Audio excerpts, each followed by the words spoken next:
Good evening, YouTube family and friends. I hope you had a good last couple of weeks. I do apologize for not posting a video last week and being super late on a video this week. Today is Wednesday, January 28th, 2026. I did weigh myself on each Saturday, so I do have those results, consistent results on Saturdays.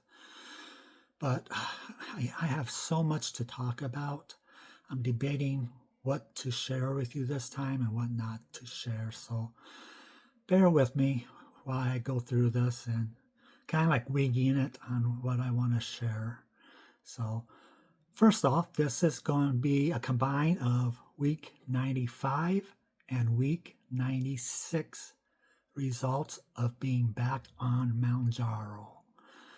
Okay, last Saturday, the January 17th, I weighed in at 207. So that was a 1 pound weight gain from the prior week.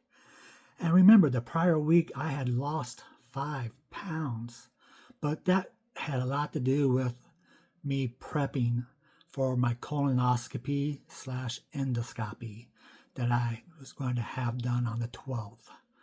So I knew I probably would gain a few pounds back. After I got done with that, I was able to eat again, though I'm eating less and less anymore. But anyway, so last week I gained 1 pound.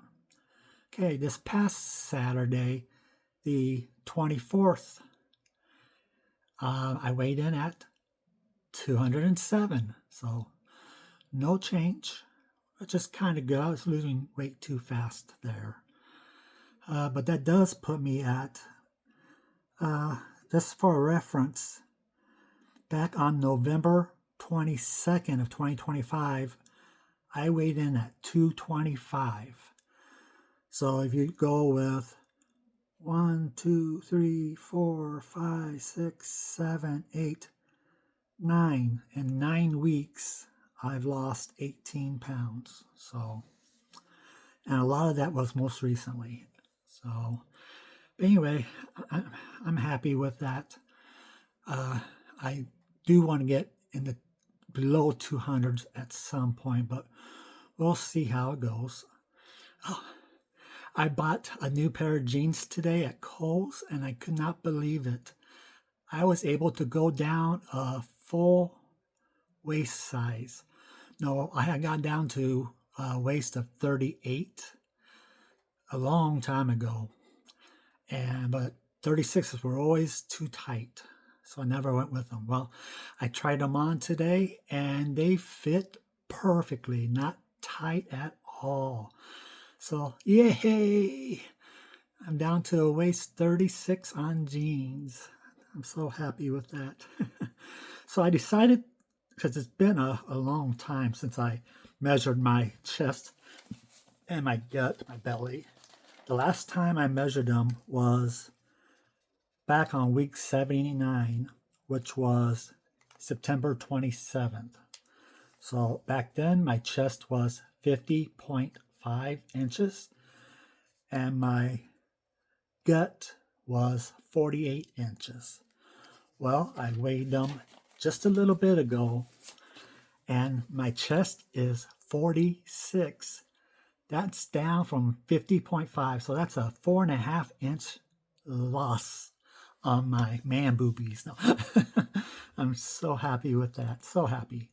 And then my gut, my belly, is now down to 45 from 48. So that's a 3 inch loss on my gut.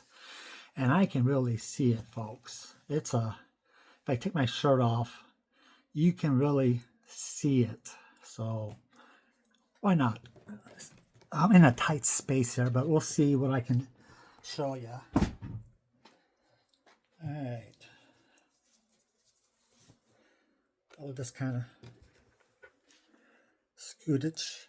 So if I stand up straight and don't suck anything in, you see the crevice there. It doesn't stick out nearly as much, and you just see the apron of skin that's coming down more and more because it's thinning out up here.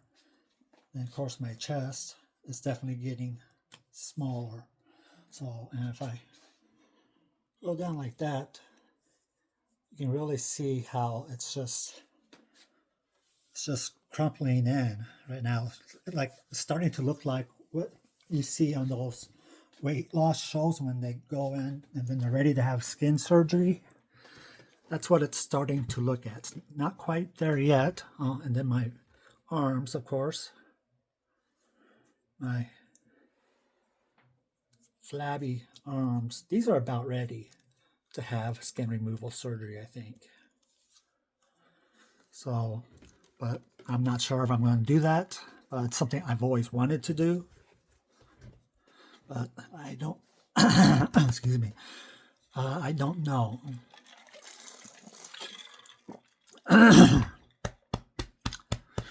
All right, so that's where I'm at on my weight in my measurements. So I'm really, really happy with that.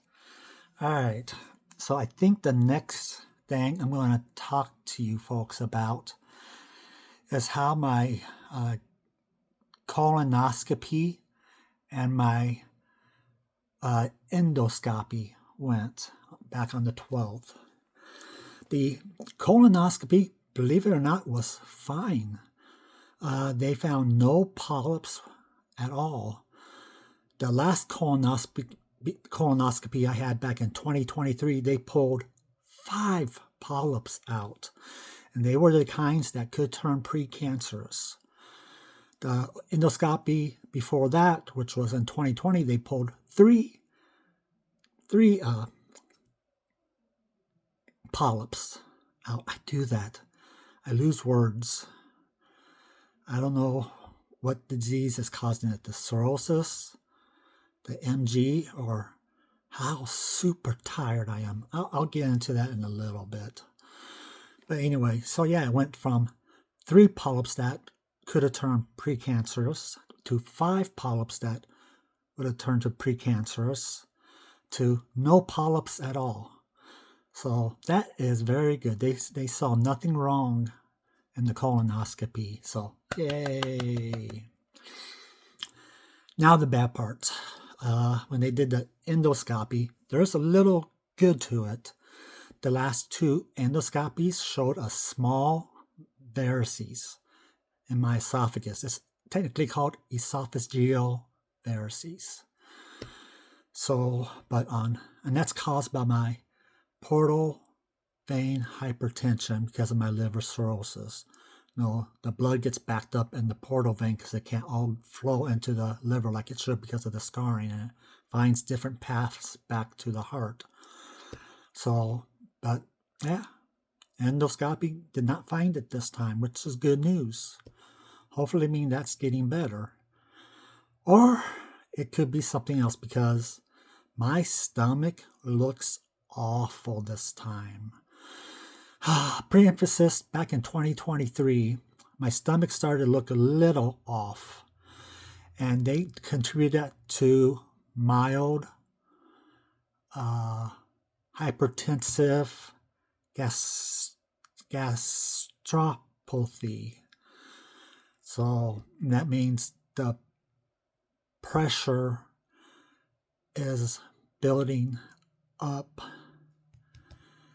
in the stomach veins and that would make sense if it's why it's worse this time, and it can reroute the blood pressure or the blood to different areas. So that could explain why the varices in the esophagus is gone, because it started to reroute the higher pressure of blood through the stomach. But that's not what they initially thought it was. Okay, they took 2 biopsies of my stomach, one in the bottom and one in the top. So, and they took that to get biopsies. So But first, I'm going to show you what the stomach actually looked like. So if you don't want to see this, go ahead and fast forward to the next part. But here's are the ugly pictures of my stomach.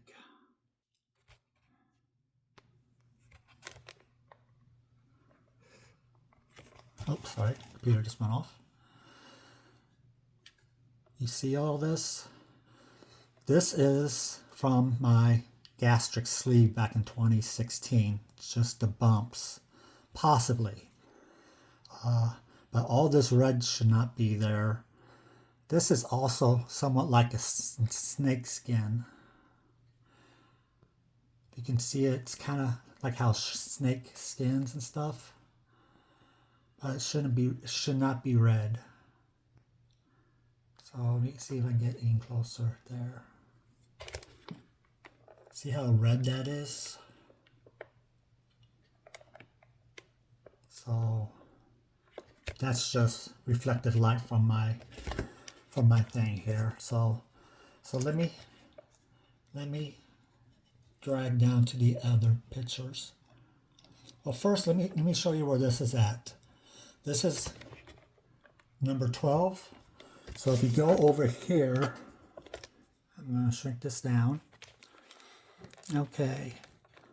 So number 12 is right here. So that's near the top almost to the lower section of the stomach. There's technical words for it, but I don't remember. So number 12 you're seeing right in here, just below the midpoint of the stomach. As you can see, over here is what stomach should look like. But if you can see the dots going around, that's where it used to be, and then you can see the zipper. That's where they cut the excess stomach off to give me the gastric sleeve, which shrunk my stomach. So anyway, let's go take a picture. See the other lovely pictures. I'm getting it set here. Okay. This next one is pretty much the same. It's just kind of like a second picture of it. So it's essentially the same thing, just a little different view of it. Let me go, hang on and get what number that is. Okay, it's number 13. So if you come over here, and number 13 is right here. So it's further down than 12 was. So this is pretty much at the bottom of the stomach, near where it connects to the intestine. So wherever special term you give that there. So, and that's where the bile duct is. That's where, when food goes out of the stomach and into this section, that's where the bile comes into play to help process it. So, all right. So let me get to the next picture. Just picture 14. And you can see the red swollen veins here. This is where you can really see the snake-like skin on it. See how that looks? It almost looks like a snake skin. And that's what it said could possibly look like. Supposedly this is all, it's either inflammation. That's what they thought it was. And they also thought it was the H. pylori bacteria infection through all my stomach. So let me show you where this section's at over here. So number 14, okay, it's right next to number 12. So it's pretty much the same area as 12, just next to it though.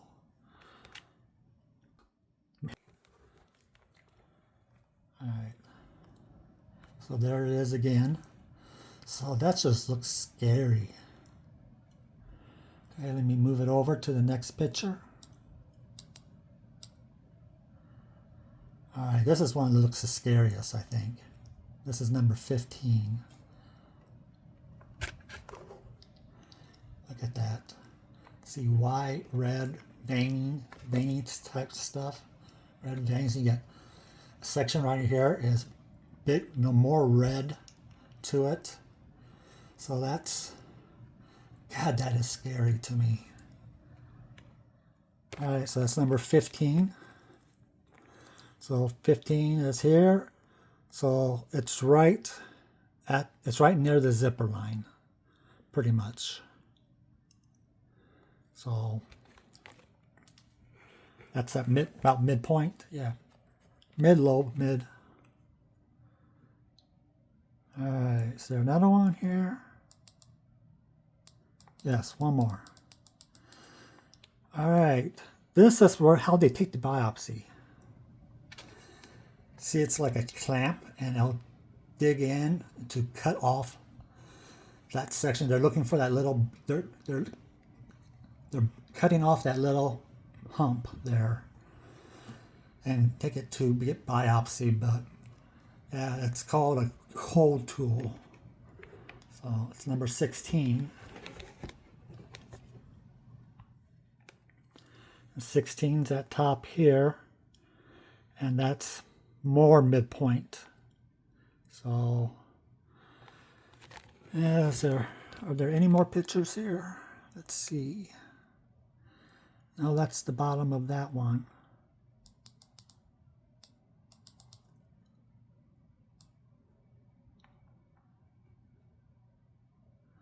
Okay, that's the esophagus.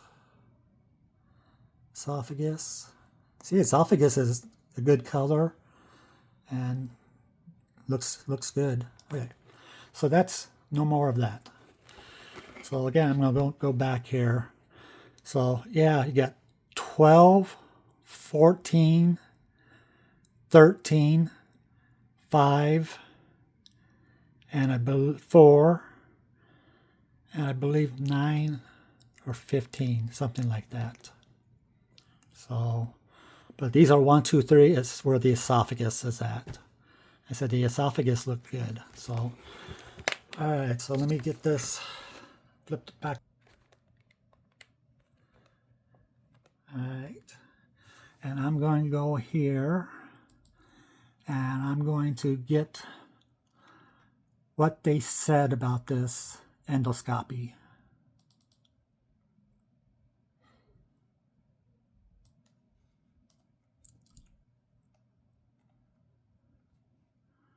Ooh, it's too big here. Oops, wrong way.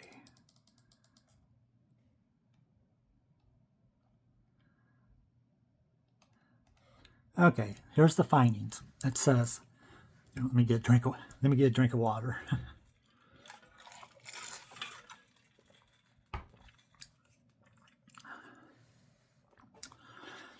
For the esophagus, no, this is for both esophagus and stomach. The examined esophagus was normal. The Z line was regular and was found 37 centimeters from the incisors. Those were the metal cold forceps, I'm assuming.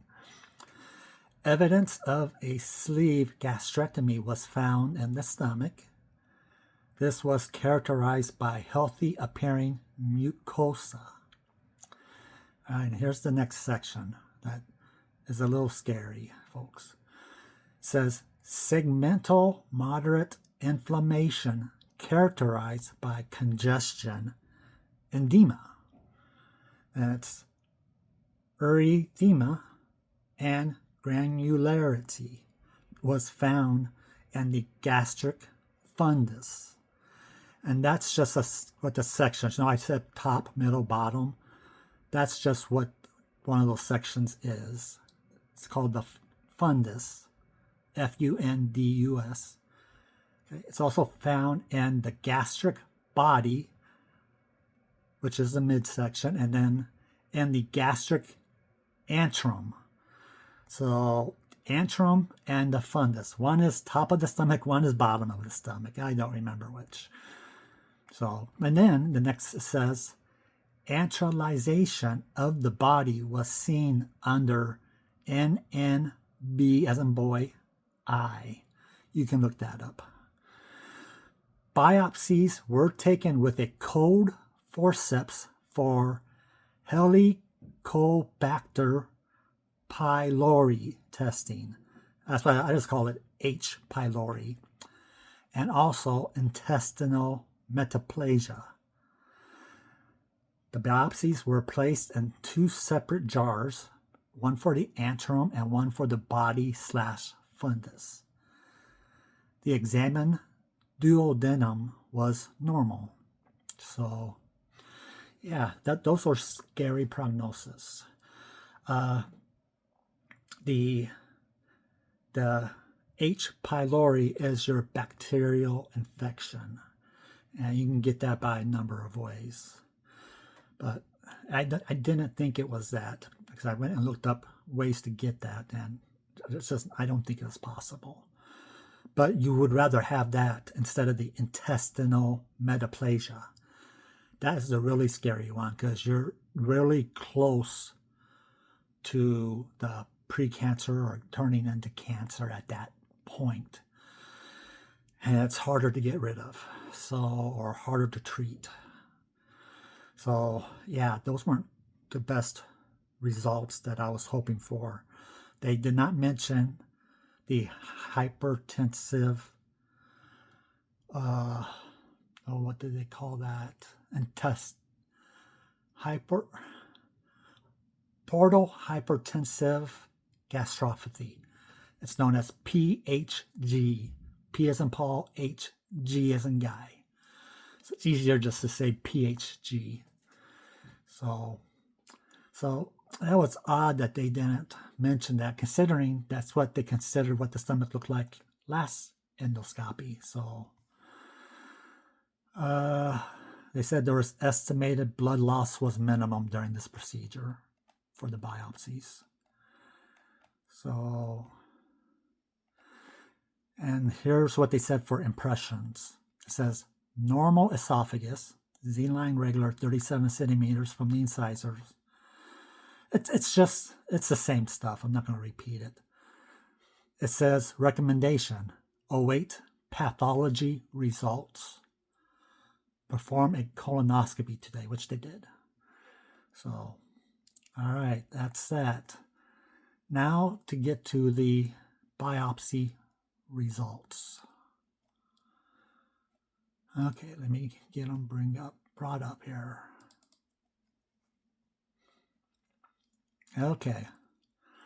For the 2 biopsies, they called it A and B. So here's the diagnosis for A, which was the stomach. It's the antrum biopsy, so antrum area of the stomach for the biopsy. It says gastric oxyntic mucosa without significant pathology. And that oxyntic, which is OXYNTIC. So it says without significant pathology, no morphologic evidence of H. pylori. So, let's see. So yeah, it's pretty much the same. Oh, I read the wrong one. That was for B, the stomach body/fundus biopsy. So that was that result. Sorry. The result for A, for the stomach antrum biopsy, it's close to the same thing, but slightly different. Okay, it says gastric, antral, and oxyntic mucosa without significant pathology. And again, no morphologic evidence of H. pylori.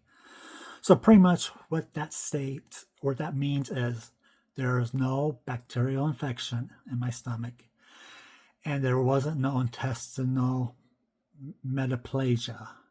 How do you pronounce that? So that's really good. Those are good results. But then again, what is it?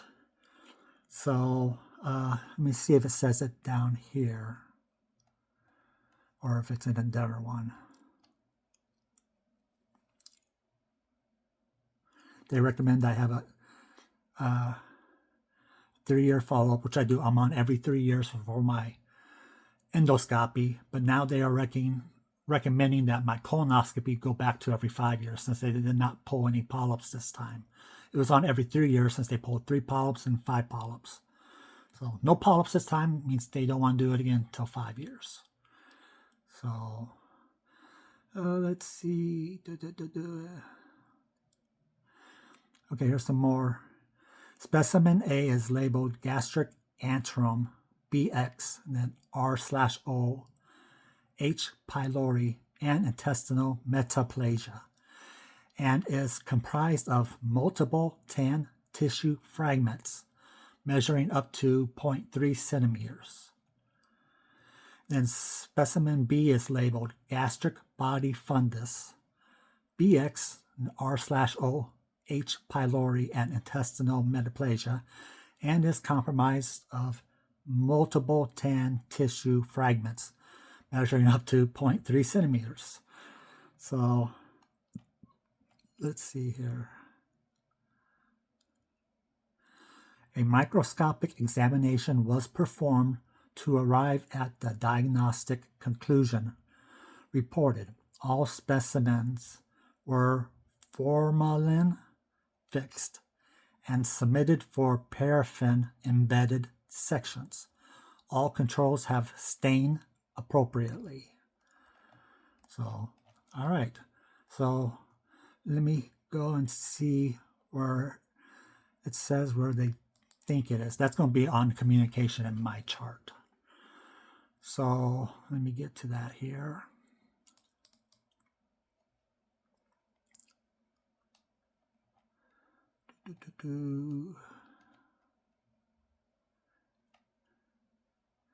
Okay, my liver doctor, because I had mentioned to her that I see that biopsy results have posted and they seem to be good news. Must be why they posted without hearing from you first. Since it didn't show H. pylori and mucosa without significant pathology, do we need to focus on what was causing that redness and potential inflammation? My own research found some likely causes, which I searched online. One, it could be bile reflux gastritis due to my gastric sleeve back in 2016 due to the cirrhosis and and trying to lose weight and control diabetes, which I do not have, but with no mention of my varices from endoscopy. I'm assuming it went away, which should mean portal hypertension got better. Another option is chronic reactive gastropathy, which is a chemical injury, but I don't drink, smoke, or take any type of NSAIDs. Those are like pain relievers. So ibuprofen, Tylenol, all that stuff.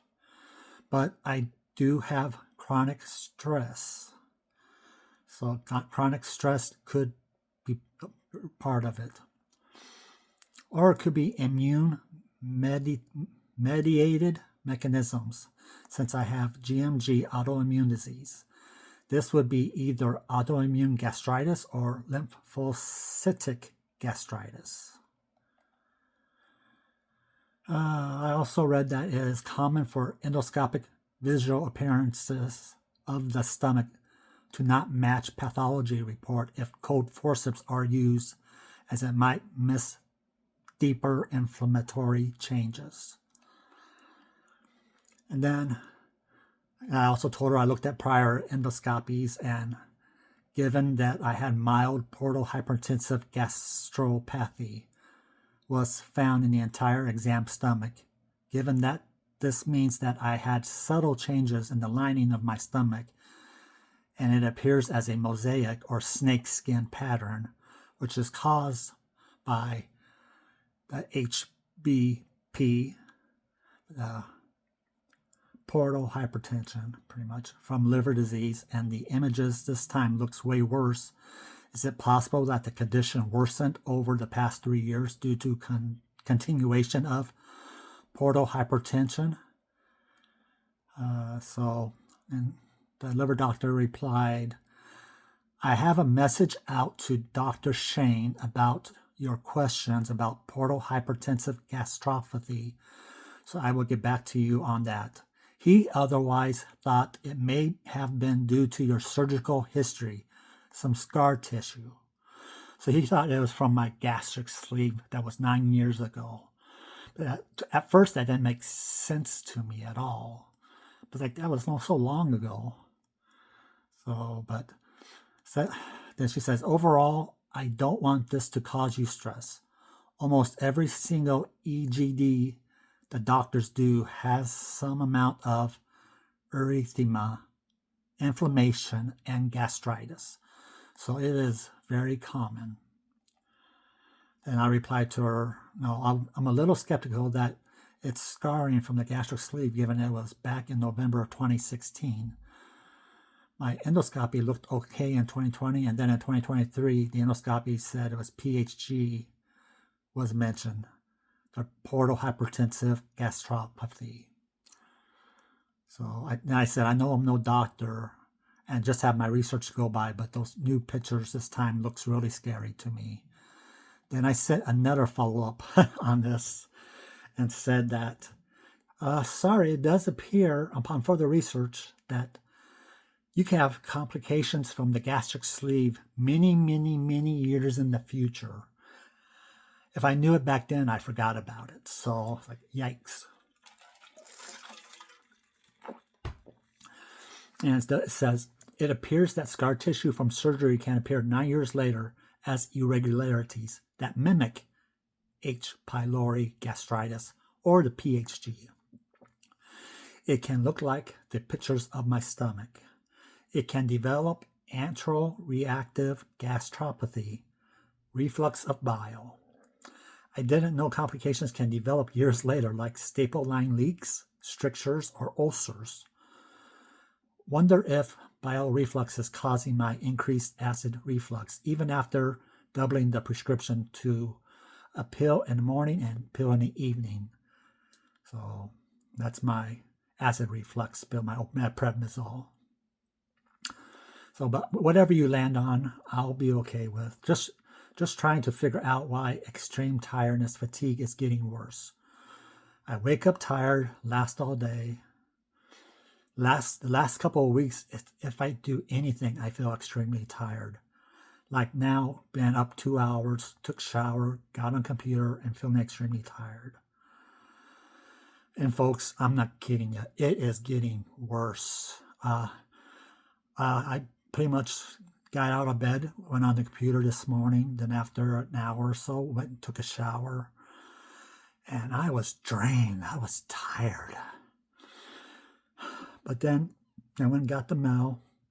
Then I had to go to a couple of stores and wash my car because the one day it got up to 32, 33 degrees. And the next many days it's going to get cold again. So I want to take a chance and wash my car today. But after I did all of that, I was dragging, trying to get into the house with the stuff I bought. And I was unbalanced. I did bring my cane with me that I have. I did buy a cane per recommendation of the physical therapy folks. I'll have to talk about that on my next video this next Saturday. This is already a 34-minute video, but this endoscopy was important to mention. So, but okay, my liver doctor did reply. She said, Dr. Shane does feel like it could be some PHG and or scarring. And you are correct. Those can show up later rather than sooner.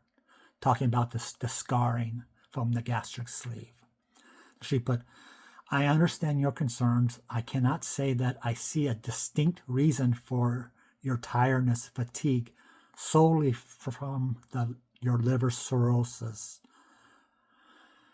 No, it says, I cannot rule out that your liver disease isn't playing a role, but I don't think it is the driver. I would be suspicious it is more related to MG. However, I am not an MG specialist. If your psych provider has any medication questions for us, please let me know, and I would like to help guide your therapy in any possible way. So yeah, because I tell her that, no, especially this last meeting I have with my psychiatrist, she said there's nothing more else I can give you or a change of medications that won't harm your liver cirrhosis or could harm your liver cirrhosis. So she says she's more than willing to talk and discuss it with my psychiatrist to see if she can review some of the medications that she would like to give me and see if it would be okay in her opinion. So when I see my psychiatrist again, she set it for a month this time, so I don't see her again until February 12th. So, but we'll see. And then I finally asked her, no, thanks for the information. I don't feel a need for a second opinion, but thanks for offering, because she did offer a second opinion.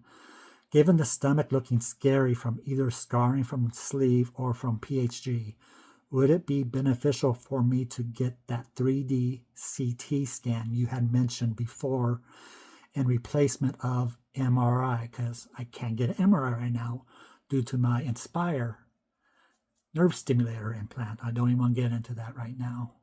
Ugh. So I'm thinking that scan could give us a better measurement of portal vein hypertension. I've read it further and it can't give you the pressure reading of the portal hypertension, but it can give you, the size of the veins. It can look at other things that can lead to some conclusion of which one it is. But it could be both. It could be both. So, she said, if it is better, that would, let's see, I'm thinking that scan could give us better measurement of portal vein hypertension. If it is better, that would explain varices going away in the esophagus and could more rule it out for stomach. And we can focus more on the scarring and anything we can do for it or know what to keep an eye on. If PVH, I think it's supposed to be PGH or PHG, I don't know, has increased with varices gone, it could mean the pressure has shifted away from the esophagus and into stomach. Plus, we could get a better look at liver and other things. So I asked her, do you think a 3D CT scan would be beneficial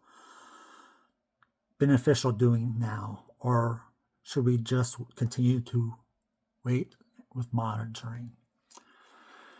And this is the last section, folks. Then I'll end this video because it's 38 minutes. She says, Sean, I do not think the CT is necessary. I am relieved that you do not have any active esophageal varices. And regardless, we will continue to monitor your cirrhosis. It would not change your management. There is not anything different recommended for the erythema in your stomach. You have lost weight over time, which can help. Avoiding ibuprofen and medications like it can help, which I don't take any of those medications since I was diagnosed with cirrhosis. And she said, maintaining on your omeprazole. But even right now, I have some acid reflux. So I went up to a pill in the morning and a pill in the evening, so it doubled it. And I'm still getting it. So I should check with her if I should increase it even more. But she does say managing your stress is one of the biggest things for you at this time, given the changes in your life over the last few years, over the last month, or I should say the last year. She says, I recommend we continue to monitor without additional additions or changes. So that's where that's at, folks. It's still very stressful and gives me a lot of anxiety, not knowing for sure why my stomach looks like that. It's just so scary. And on top of other things, Saturday I go through more of my neurologist, and the physical therapy he's having me do, and the speaking therapy he's having me do. And it's not technically speaking therapy. It's more of building up strength in my muscles in the back of my throat and building up the muscles to breathe. So if I ever have a case of myasthenia crisis, hopefully it won't be as severe. So I'm doing that on top of physical therapy. And I'll just say it right now. Dr. Chen thinks it's stress related. He doesn't think it's MG related, or the big part of it is not MG related. So he thinks my shakiness and definitely my tremors are from stress and anxiety. But then my PT, my two girls I work with on PT, and my speech therapist, she also recommended that it's some type of nerve system issue. She says it's really nothing wrong with the nerves, but it could be not a mental issue, but in a way it is a mental issue. So I'm going to see a new person on February 16th to run some tests. And I'm sorry, I don't remember what that test is for or what it's called. So, but I can, if I remember, I'll tell you next Saturday, if I do a video next Saturday. So, all right, folks, this is 41 minutes. So I do apologize. I had so much to talk about, but I really wanted to let you know about my colonoscopy and endoscopy, because it is causing me a lot of, it has caused me, it's still causing me a lot of stress and anxiety, along with a bunch of other stuff, but I'll get into the other stuff next video, hopefully. All right, have a great evening, and hopefully have a good rest of the work week, and try to live life to the fullest, because you never know what can happen. And remember to be kind to everybody, including strangers, including people you have disagreements with, even though some disagreements you can't go by. You just can't. But you still try to, okay, that's their opinion. Yes, that makes me think differently about them, but they're still humans. They have a right to their opinion. And so I'm just going to try my best to be nice to them too. So that's all I got for you, folks. I'd say, remember to tell your loved ones and your friends that you love them. And I love you all. Have a good day. Bye-bye.